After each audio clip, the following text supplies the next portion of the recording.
Abogados de Reddit, ¿cuál es el caso más estúpido que les han pedido que asumieran y lo hicieron?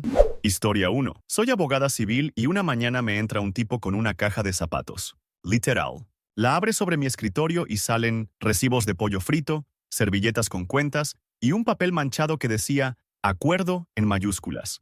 Me pide demandar a su excompañero de piso por robo de felicidad, porque, según él, el otro se comió exactamente 37 nuggets que eran de apoyo emocional durante su ruptura. Le pregunto si hay contrato de alquiler, inventario, algo.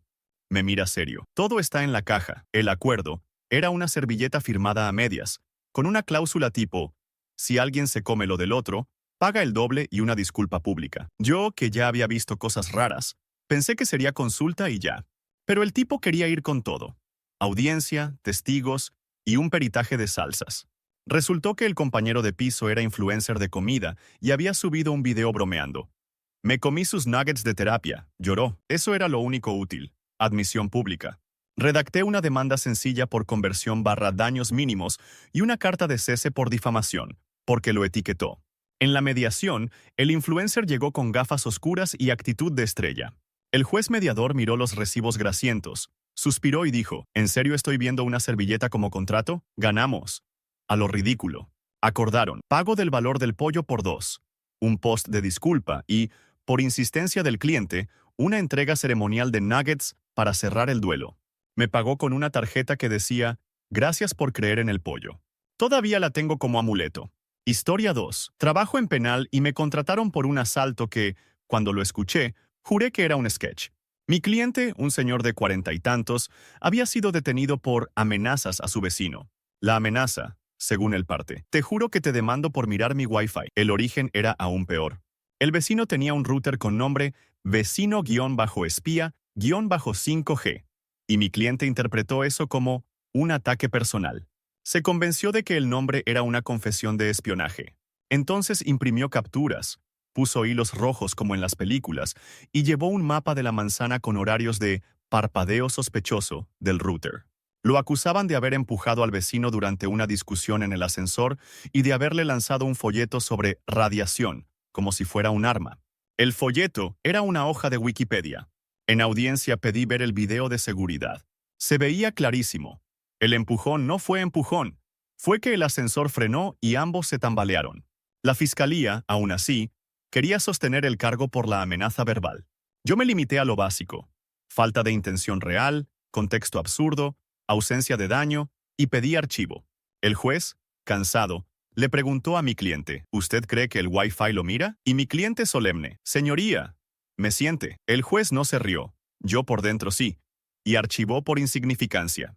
Antes de irnos, el vecino cambió el nombre del router a paz-y-amor-2.4G.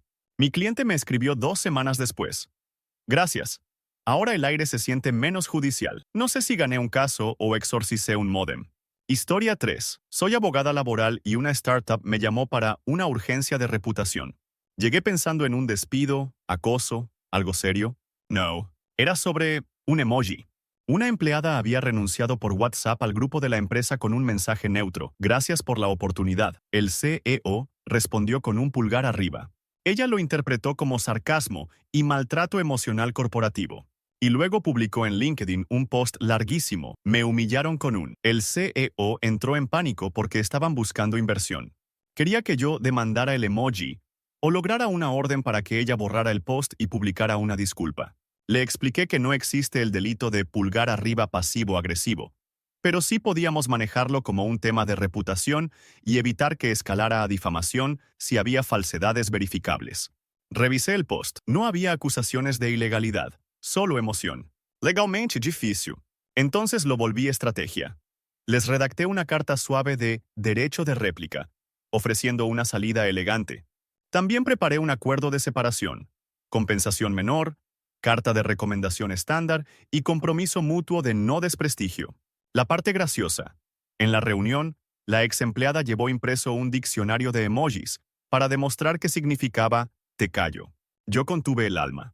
Le pregunté qué respuesta habría sido respetuosa, y ella: un corazón. Al final cerramos con un acuerdo ridículamente simple. La empresa publicó un comentario empático. Lamentamos que la comunicación se sintiera fría, y ella editó el post sin mencionar el emoji. El CEO, traumatizado, instauró un manual de reacciones, solo check y... Me pagaron por enseñar que, en derecho, la interpretación emocional no siempre es demanda, pero sí crisis. Historia 4. Me dedico a familia, y una vez asumí un caso porque mi cliente lloraba y yo pensé que era por custodia. Era por una planta, una monstera. Su expareja se llevó la custodia de la monstera cuando se separaron. No bromearon. Hicieron un calendario de riego, custodia alterna y régimen de visitas para la planta. Se pelearon porque el ex subió historias diciendo, la monstera está mejor conmigo, y mi cliente afirmaba que eso era manipulación y alienación parental, vegetal. Quise rechazarlo, pero luego vi que la planta costaba un dineral, variedad rara, y que, además, había facturas y pagos compartidos. No era custodia, era propiedad en copropiedad y daños por mal cuidado. Pedí fotos actuales. La monstera estaba triste, hojas amarillas. Mi cliente me dijo, está deprimida porque no me ve. Yo respiré hondo y lo aterricé. Vamos a enfocarnos en pruebas. Envié una notificación formal pidiendo devolución o compra de la parte correspondiente, con amenaza de demanda por deterioro y apropiación indebida. El ex contestó con un audio. La planta me eligió. Fuimos a conciliación. Yo llevé factura original, transferencias, chats donde acordaban, la planta es de los dos. El ex llevó un macetero nuevo y su energía. El conciliador, un señor serio, miró la foto de la monstera amarilla y dijo, esto parece negligencia. Y ahí, milagro. El ex aceptó pagar la mitad del valor actualizado y devolver la planta para que mi cliente la rehabilitara. Firmamos un acuerdo con cláusula de no publicar sobre la planta en redes durante un año. Mi cliente me mandó después una foto. La monstera revivió. Me escribió, ganamos. Volvió a abrir hojas. Jamás pensé que iba a redactar una cláusula de silencio para una planta. Pero aquí estamos. Historia 5. Soy abogada de consumo, y el caso más estúpido que asumí empezó con la frase, me estafó una galleta de la fortuna. Una mujer llegó indignada porque en un restaurante chino le salió un papelito que decía, hoy recibirás una sorpresa financiera. Al día siguiente, su banco le cobró una comisión anual. Según ella, la galleta lo atrajo, y el restaurante debía responder por publicidad engañosa. Le expliqué que la galleta no es un contrato. Ella insistió en que era una promesa premeditada, porque el restaurante se beneficia del misticismo. Yo pensé que se iría. No. Sacó fotos, ticket y hasta el papelito plastificado. Había grabado un video abriéndola con fecha y hora. Legalmente su demanda era humo. Pero sí había algo real. El banco le había cobrado una comisión que, en su contrato, debía avisarse con antelación y no lo habían hecho. La galleta era el teatro. El problema era bancario. Le propuse, no demandamos al restaurante, pero usamos el papelito como prueba de que ella se enteró del cobro de forma inesperada y que el aviso nunca llegó. Presenté reclamación formal al banco por falta de información clara. Pedí devolución y eliminación de la comisión. El banco respondió con el típico, fue informado en el área privada. Yo pedí logs de notificación y capturas del aviso. No pudieron acreditarlo bien. Terminamos en Defensoría del Consumidor / instancia de reclamaciones y para evitar lío, devolvieron el cargo y ofrecieron cambiarla a un plan sin comisión por un año. Ella quiso igual una disculpa del universo. Así que, por pura humanidad, le redacté una carta al restaurante pidiendo no indemnización, sino una cena gratis como gesto. El restaurante contestó con humor y le dio un cupón. Mi clienta salió feliz y me dijo, ¿ves? La galleta tenía razón. Yo cobré honorarios por pelear con un banco, gracias a un papelito crujiente. Perfecto resumen de mi profesión. Historia 6. Soy abogado mercantil. Un cliente me pidió salvar su matrimonio con un contrato. No era broma. Quería que su esposa dejara de comprar cosas inútiles en línea. Y su solución era un acuerdo de límites de carrito con sanciones. Traía un Excel impreso con categorías, velas, organizers, cosas aesthetic, y una columna llamada culpa. Le dije que eso es terapia, no derecho. Él insistió. Si firmamos, se lo toma en serio. La esposa llegó, tranquila, y lo primero que dijo fue, yo firmo si él deja de comprar skins de videojuegos. Y sacó su propio Excel. De repente, la cosa dejó de ser ridícula y se volvió bilateral. Les propuse convertirlo en un acuerdo patrimonial doméstico simple. Presupuesto mensual, cuentas separadas para gastos personales, y una regla de transparencia para compras grandes. Nada de multas absurdas, porque eso era una bomba. El giro estúpido. El cliente quería que yo incluyera una cláusula de sanción emocional, que quien rompiera el pacto debía admitir públicamente que tenía un problema de autocontrol frente a sus suegros. Tuve que explicarle que no, que eso es humillante y probablemente inválido. Al final firmaron un acuerdo privado, no judicial, pero claro, con 3 cosas: límite de gasto discrecional por persona, un día al mes para revisar cuentas, y una cláusula de paz. Si uno compra algo tonto, el otro no puede usarlo como munición en una pelea futura. 2 meses después me escribió: funciona. Ahora discutimos como adultos. Y yo ya no tengo 20 skins nuevas. ¿Fue un caso estúpido? Sí. ¿Evitó una guerra de recibos? También. Historia 7. Defiendo a clientes en temas de vecindario/propiedad. Una señora me contrató para demandar a su vecino por asalto acústico. Pensé que eran fiestas. No. Era un gallo. El vecino, en pleno barrio urbano, había adoptado un gallo y lo dejaba cantar a las 5 de la mañana. La señora llegó con un pendrive, 34 audios del gallo, cada uno etiquetado con hora exacta y notas como canto agresivo, canto provocador y canto con intención de humillar. Yo iba a decirle que se mudara, pero había ordenanzas municipales sobre ruido y animales de granja. Además, otros vecinos estaban hartos, pero nadie quería ser el malo. La señora sí. Envié una carta formal solicitando cese por molestias y recordando normativa. El vecino contestó que el gallo era terapia para su ansiedad y que la señora odiaba la naturaleza. La parte más estúpida: el vecino ofreció entrenar al gallo y me mandó un video de él intentando callarlo con una armónica. No funcionó.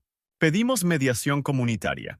Llevé mediciones de decibelios tomadas con una app, no perfectas pero orientativas, testimonios escritos y la ordenanza.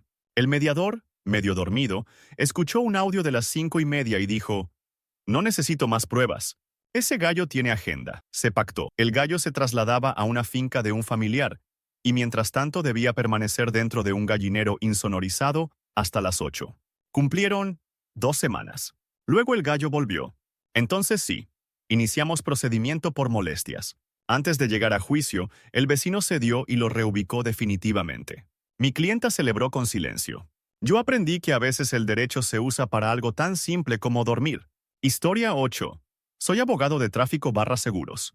Me llamaron por un accidente con responsabilidad moral. Un chico chocó con un coche estacionado y dejó una nota con su número. Pero la nota decía: lo siento, fue el destino. Llámeme, pero no me grite. El dueño del coche, indignado, lo denunció igual y además quería demandarlo por daño emocional, porque la frase le pareció manipuladora. Cuando vi el expediente, lo verdaderamente raro era que el seguro del chico rechazaba cubrir, porque él había marcado en el parte: causa del accidente, Mercurio retrógrado. Sí, lo escribió así. La aseguradora lo tomó como admisión de negligencia grave o conducta irresponsable, y quiso lavarse las manos. El chico juraba que era una broma, pero estaba firmado. Mi trabajo fue convertir esa estupidez en algo defendible. Pedí rectificación del parte. Presenté declaración jurada del conductor, explicando que la causa real fue deslumbramiento y error de cálculo. Aporté fotos del lugar, señalización mala, farola rota, y un testigo que lo vio maniobrar. En negociación, la aseguradora insistía. Puso Mercurio.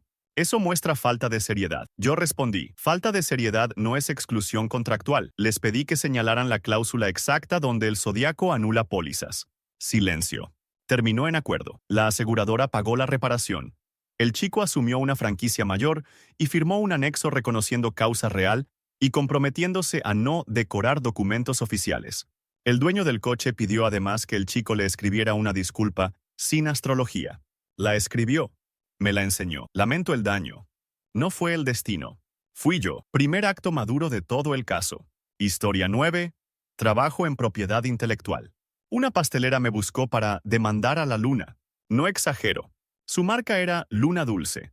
Y decía que la luna llena le robaba clientela, porque en noches de luna la gente salía, hacía fotos y nadie compraba pasteles. Yo pensé que era un delirio, hasta que me mostró el verdadero problema. Otra pastelería del barrio había lanzado una línea llamada Luna Dulce, con un logo casi idéntico. Ella había mezclado el enojo real con la metáfora más tonta del planeta. El caso en sí era claro: uso de marca similar, riesgo de confusión, pero la clienta quería que la demanda incluyera su teoría de la Luna como competencia desleal cósmica. Le dije, podemos ganarle a humanos. A satélites, no. Hicimos lo correcto. Búsqueda de registro, pruebas de uso previo, capturas de redes y un informe básico de similitud. Envié un cese y desistimiento. La otra pastelería respondió agresiva. La Luna no es de nadie. Ahí supe que también estaban confundidos. Fuimos a una conciliación. Mi clienta llevó una caja de cupcakes como evidencia. El mediador se comió uno. No debería, pero lo hizo. Y dijo, esto merece protección. Se acordó. Cambio de nombre de la línea, retirada del logo y un post aclaratorio para evitar confusión. Mi clienta salió feliz y me soltó. ¿Ves? La Luna quiso que ganáramos. Y yo, agotado. Sí, pero fue el registro y la evidencia. Desde entonces, cada vez que veo luna llena, pienso en logos. Historia 10. Soy abogado administrativo. Un tipo me pidió demandar al ayuntamiento porque su sombra era ilegal. Resulta que instalaron una farola nueva frente a su ventana, y según él, a cierta hora proyectaba una sombra que parecía un hombre con sombrero sobre su pared. Estaba convencido de que era acoso visual, y que el gobierno lo estaba vigilando. Yo iba a rechazarlo, pero acepté una consulta larga porque olía a problema distinto. La farola estaba mal orientada y la luz entraba directo a su dormitorio. Eso sí es reclamable como contaminación lumínica / afectación. El cliente, sin embargo, quería que yo redactara. La sombra me amenaza. Le expliqué que si íbamos con eso, nos iban a cerrar la puerta. Armamos un expediente serio. Fotos a distintas horas, medición aproximada de lux con AP y una solicitud formal al ayuntamiento para reorientar la luminaria o poner pantalla. Adjuntamos también firmas de otros vecinos. Ellos se quejaban de la luz, no de la sombra con sombrero. El ayuntamiento respondió lento, típico. Entonces presenté recurso / queja administrativa y pedí inspección. El técnico vino, miró y con 2 llaves ajustó el ángulo. La sombra desapareció. Mi cliente me llamó emocionado. Ganamos contra el hombre sombrero. Le dije, ganamos contra un tornillo flojo. Me pagó igual y, como prueba final, me mandó una foto de su pared blanca, vacía, sin sombra. Nunca un caso tan estúpido tuvo un final tan luminoso. Historia 11. Soy abogado de contratos y me contrataron por una estafa en una cita. Una chica juraba que su ex le debía dinero porque, cuando salían, él siempre decía, yo invito, tú solo trae tu sonrisa, y ella lo tomó literal como un acuerdo. Ella aportaba compañía y él pagaba cenas.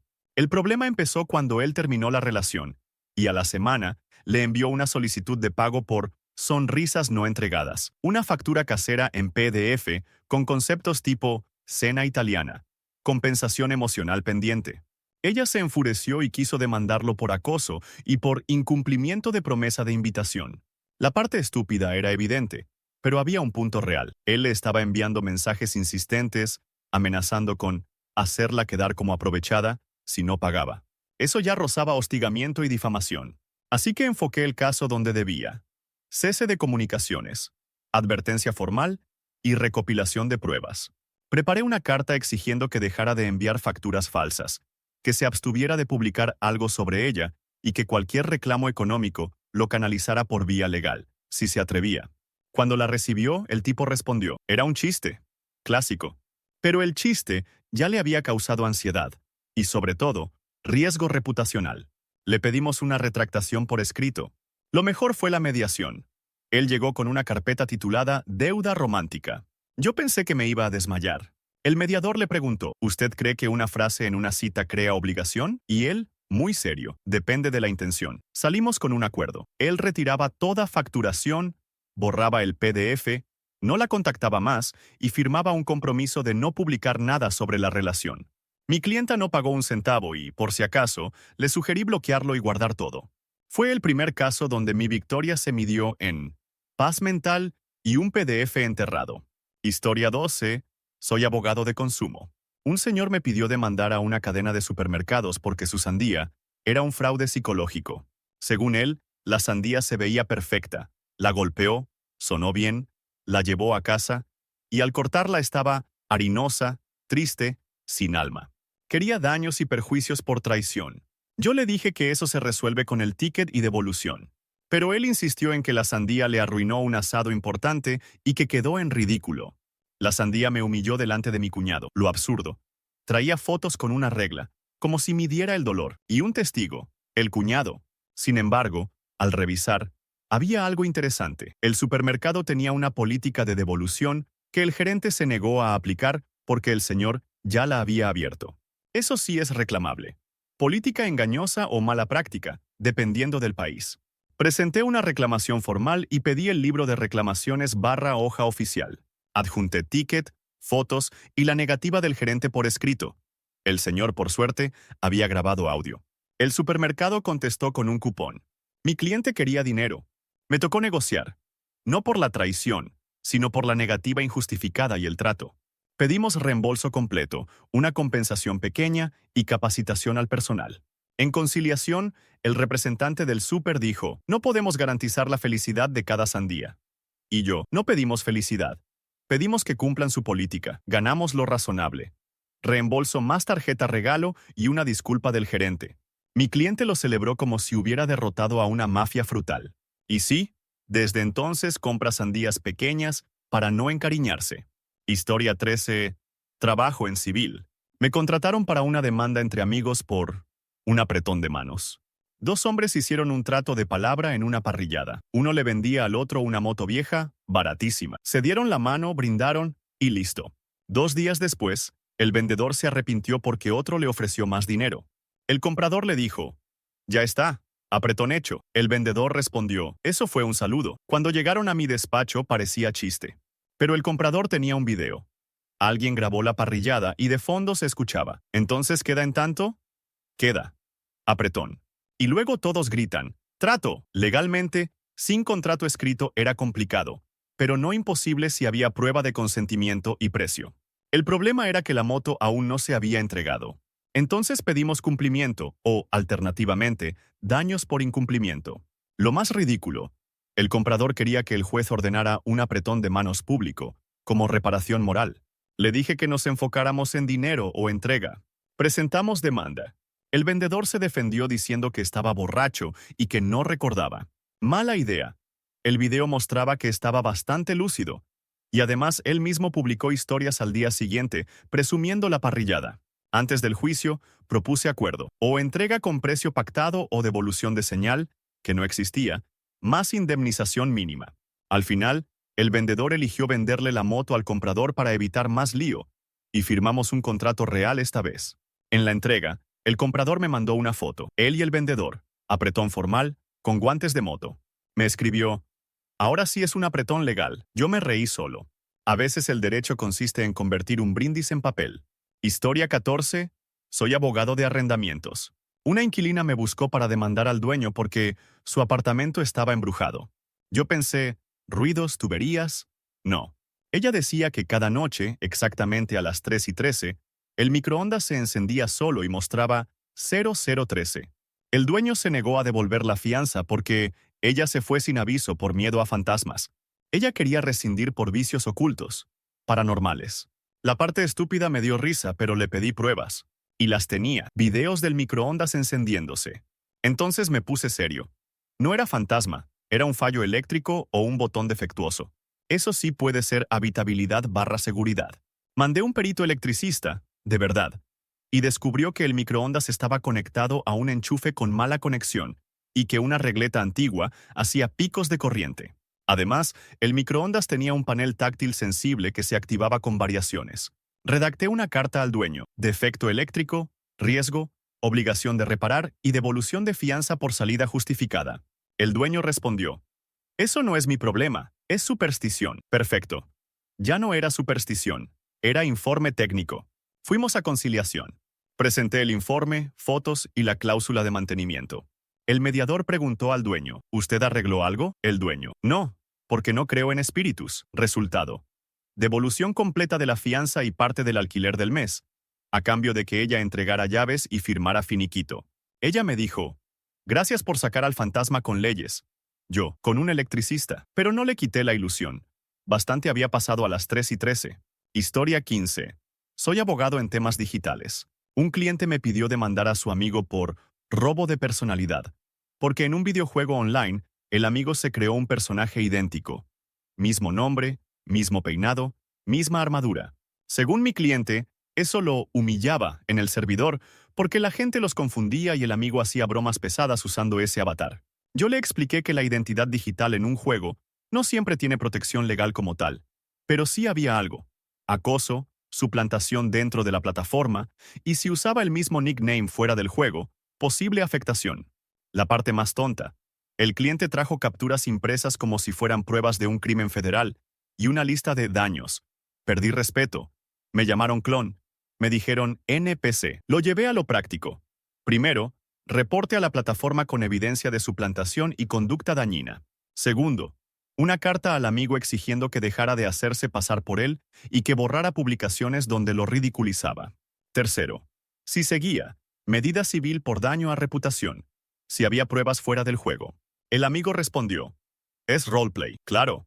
Pero también había mensajes directos: te voy a arruinar el guild. Ahí ya no era roleplay, era amenaza de sabotaje.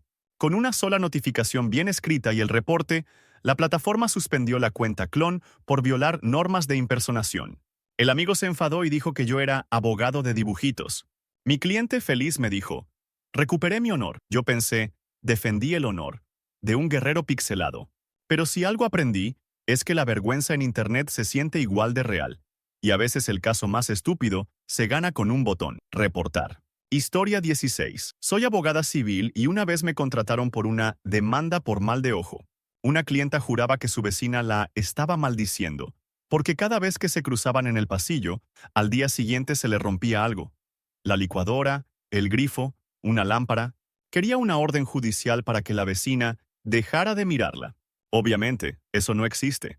Pero cuando le pedí hechos concretos, apareció el verdadero caso. La vecina la estaba acosando con notas y mensajes, acusándola de robar energía, y le pegaba papelitos en la puerta con frases tipo: te devuelvo lo que me haces. Además, había un grupo de vecinos donde la señalaban con nombre y foto. Difamación y hostigamiento, no brujería. Mi clienta traía una carpeta con capturas, audios y hasta una bolsita de sal por si acaso. Le dije: la sal no entra al expediente, pero las capturas sí. Envié una carta de cese, retiro de publicaciones, prohibición de pegar notas y advertencia de denuncia por acoso si continuaba. La vecina respondió con un audio larguísimo diciendo que la justicia humana no entiende lo astral. Perfecto. Admisión de que era ella quien la atacaba. Pedimos mediación comunitaria. La vecina llegó con un amuleto en el cuello y quiso que el mediador sintiera la vibra. El mediador, inmune, solo pidió: ¿usted puso esto en la puerta? Y mostró una foto. Ella: sí, para protegerme. Acuerdo. La vecina se comprometía a no mencionar a mi clienta en redes o grupos, no acercarse fuera de lo necesario y retirar todo material. Si incumplía, iríamos por vía formal.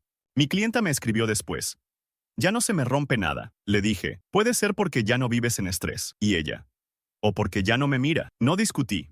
Ganamos paz. Aunque el caso entró a mi top de cosas que nunca pensé litigar. Historia 17. Soy abogado de responsabilidad civil. Un joven me pidió demandar a un gimnasio por traición muscular. Se inscribió en una clase intensa, terminó con agujetas y aseguraba que el anuncio prometía diversión, no dolor. Traía una foto del cartel: saldrás renovado, y subrayó renovado como si fuera cláusula contractual. Yo pensé que era puro drama, hasta que vi algo serio. El instructor no pidió antecedentes, lo puso a cargar peso excesivo y el chico acabó con una lesión real. Diagnóstico médico. El dolor normal es una cosa, lesión por negligencia, otra. El gimnasio primero dijo: firmó consentimiento. Revisé el documento. Era genérico, ni siquiera mencionaba riesgos específicos, y además la ficha médica estaba en blanco porque nadie se la entregó. Lo estúpido fue la obsesión del cliente por exigir una disculpa pública en la recepción, con micrófono, para que todos supieran que no era débil. Le expliqué que el objetivo era cobertura de gastos médicos, y si procedía, indemnización por incapacidad temporal. Hicimos lo correcto: informe médico, historial de la clase, testimonios de otros alumnos. Sí, lo presionó aunque dijo que le dolía. Y una reclamación formal. El gimnasio intentó ofrecerle un mes gratis. Mi cliente casi explota. No puedo entrenar. Negociamos con la aseguradora del gimnasio. Al final, pagaron tratamiento y rehabilitación. Devolvieron la membresía y ofrecieron compensación moderada. El gimnasio aceptó actualizar su protocolo. evaluación previa y límites por nivel. Mi cliente, aún herido en su orgullo, me dijo, ¿podemos incluir que soy fuerte? Le respondí, la mejor prueba será que vuelvas a caminar sin dolor. Se quedó callado. Fue el caso donde el ego pesaba más que las pesas. Historia 18. Soy abogada de pequeñas causas. Un hombre quería demandar a una cafetería por fraude sentimental, porque el barista le escribió un corazón en la tapa del vaso. Él interpretó eso como coqueteo. Volvió 3 días seguidos, gastó un dineral, y cuando invitó al barista a salir, lo rechazaron. Me dio señales, decía. Yo casi le cierro la puerta, pero le pedí el motivo real. El hombre había empezado a dejar reseñas malas con su nombre completo y fotos del barista, diciendo que jugaba con clientes. La cafetería lo amenazó con demandarlo por difamación y prohibirle entrar. Él quería adelantarse y demandar primero. Ahí estaba el verdadero problema. Él se estaba metiendo en un lío por no aceptar un rechazo.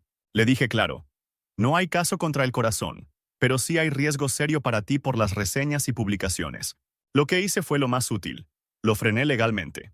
Le expliqué qué es difamación, qué es doxing, y que publicar fotos y acusaciones sin base puede costarle caro. Le redacté una retractación, eliminar reseñas, no contactar al barista y un mensaje de disculpa breve a la empresa. La cafetería, al ver que se calmó, aceptó no demandar si él se comprometía a no volver por un tiempo. Firmamos un acuerdo simple de no contacto. Lo más ridículo, mi cliente insistía en que el corazón era prueba. Le pregunté, ¿también demandarías por una carita feliz? Se quedó pensando y soltó, tal vez me emocioné. Ese día sentí que fui más terapeuta que abogada, pero le ahorré un juicio real por su propia torpeza. Historia 19. Soy abogado de herencias. Una familia me contrató por una pelea digna de telenovela. El testamento incluía una cláusula dejando la colección de tazas al hijo mayor. El problema: nadie sabía qué tazas contaban. La madre tenía tazas en la cocina, en el garaje, en el trabajo y hasta en casa de una vecina. Los hermanos se acusaban de secuestrar porcelana. Uno juraba que la taza de Best Dad era suya porque se la regaló su hijo. Otro decía que todo lo que estaba en la casa era la colección. Lo estúpido era el objeto. Pero el conflicto era real. El testamento era ambiguo y había bienes con valor sentimental y económico. Algunas tazas eran ediciones limitadas. Mi estrategia fue convertir el caos en inventario. Hicimos lista, fotos, y pedí a cada hermano declarar qué tazas consideraba colección. ¿Y por qué? Revisé mensajes antiguos donde la madre decía, mi colección está en la vitrina azul. Ahí apareció una referencia clave. La vitrina. Visitamos la casa, con acuerdo. Y efectivamente, la vitrina azul tenía un conjunto coherente, numerado con pegatinas por ella misma. Las demás tazas eran uso diario. En mediación presenté esa evidencia. El hijo mayor se quedó con la vitrina y su contenido. El resto se repartió como bienes comunes. Para evitar futuras guerras, redacté un acuerdo. Ninguna taza se vende por 2 años sin ofrecer primero a los otros herederos. ¿Ridículo? Sí. ¿Evitó que se odien para siempre por cerámica? También. Desde entonces, cada vez que veo una taza con frase graciosa pienso, esto podría acabar en un juzgado. Historia 20. Soy abogada de derecho animal /vecinal. Un hombre me pidió demandar a su vecino porque su perro le robaba el trabajo. El cliente trabajaba desde casa haciendo grabaciones de voz y decía que cada vez que empezaba a narrar, el perro ladraba justo en el clímax, como si lo saboteara. Ese perro me odia, afirmaba. Me mandó archivos de audio donde, efectivamente, en las mejores frases, entraba un ladrido perfecto. Parecía editado. Él juraba que no, que era conspiración canina. La parte estúpida. Quería una orden para que el perro usara bozal dentro de su propia casa. Imposible. Pero, otra vez, había un ángulo real. Ruidos constantes en horarios específicos que afectaban su actividad, y el vecino los provocaba a propósito porque se habían peleado antes. Le pedí pruebas de intencionalidad. Y las tenía. Mensajes del vecino diciendo, a ver si ahora te callas con tu trabajito, y audios donde el vecino aplaudía para excitar al perro justo cuando él grababa. Envié una notificación formal por molestias y hostigamiento, proponiendo soluciones simples. Horarios, entrenamiento, cerrar ventanas, panel acústico. El vecino respondió con burla. Entonces pedimos mediación. En la mediación, puse el audio en altavoz. El mediador escuchó. Voz épica, ladrido, risas del vecino. El mediador solo dijo, esto no es normal. Se pactó. El vecino se comprometía a no provocar al perro en ciertos horarios y a usar un sistema de enriquecimiento/entrenamiento para reducir ladridos. Mi cliente instaló aislamiento acústico. 2 semanas después me escribió: grabé sin un solo ladrido. Y añadió: no era conspiración, era inmadurez humana, exacto. El perro solo hacía de actor secundario en la estupidez del dueño. Historia 21. Soy abogado de seguros y me contrataron por un robo en un hotel. El cliente juraba que alguien le había robado un objeto de valor incalculable: su almohada. No una cualquiera. La almohada perfecta, decía. La que por fin le quitaba el dolor de cuello. La traía siempre, con funda personalizada. Llegó a recepción y ya no estaba. Quería denunciar al hotel, exigir indemnización y, cito, una investigación interna tipo CSI. La parte estúpida. En el formulario de objetos perdidos, él describió la almohada con detalles poéticos. Suave pero firme, como el abrazo que nunca tuve. Yo pensaba que esto era una pérdida menor, hasta que vi el precio. Era una almohada ortopédica carísima, y tenía factura. El hotel le respondió: no sabemos nada, y lo dejó colgado. Pedí cámaras del pasillo y registros de lavandería. El hotel se resistió. Entonces fui por la vía correcta: reclamación formal por incumplimiento del deber de custodia y por mala gestión de objetos reportados. El giro ridículo fue descubrir dónde estaba. Una empleada de limpieza había confundido la almohada con ropa de cama del hotel y la mandó a lavandería industrial. Y en lavandería, alguien la puso en el carro de donaciones, porque no coincidía con el inventario estándar. Presionamos con documentos: factura, fotos, funda con nombre bordado. El hotel ofreció una almohada del minibar. Casi me atraganto. Exigí reposición exacta o reembolso completo, más compensación por el trato. Se resolvió sin juicio. Le pagaron el valor total, le dieron puntos/estancia gratuita y emitieron un protocolo nuevo para objetos personales similares. Mi cliente, feliz y dramático, me dijo: la justicia me devolvió el sueño. Técnicamente no le devolvimos la almohada, pero sí el dinero. A veces eso también abraza. Historia 22. Soy abogada en temas de consumo digital. Un cliente me pidió demandar a una plataforma de streaming porque lo obligó a ver spoilers. La plataforma le sugirió un tráiler automático al abrir la app y, según él, le arruinó una temporada entera.